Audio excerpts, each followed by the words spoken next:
Yo, what's going on, guys? And today we're talking about Kenny Lofton signing a one-year deal with the Chicago Bulls. And Kenny Lofton will be competing for a roster spot. He's played 45 NBA games across 2 seasons. And I'm not going to sit here and be like, oh, he's going to make the team without a doubt. The thing with Kenny, he looks skinnier. The problem with Kenny is he's a tweener. Kenny Lofton, if he wants to make it in the NBA at this point, he needs to figure out what he is. I think he needs to commit to being a power forward, which he does play, but he's like a mix of like a center and a power forward, but then he also dribbles the ball like a point forward.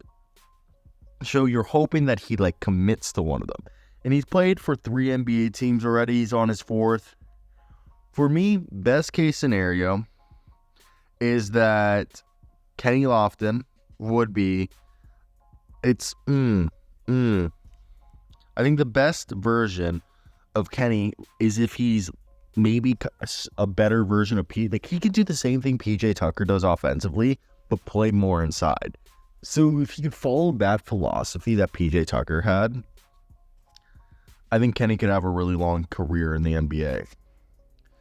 As we all know, his ability to move and just being this 6'7", 270-pound guy. Supposedly he's lost weight, which if true is huge.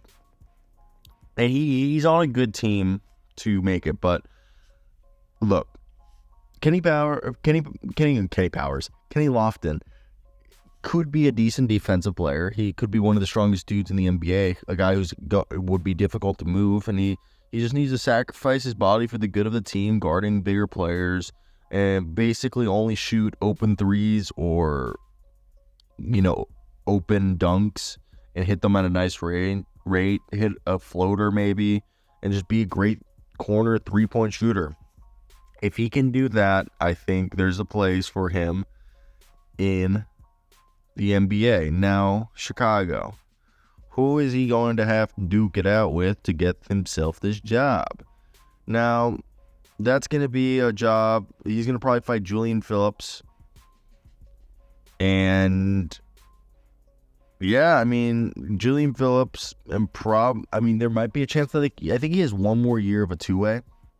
So, he could be, they only have two two-ways filled. They only have one two-way left.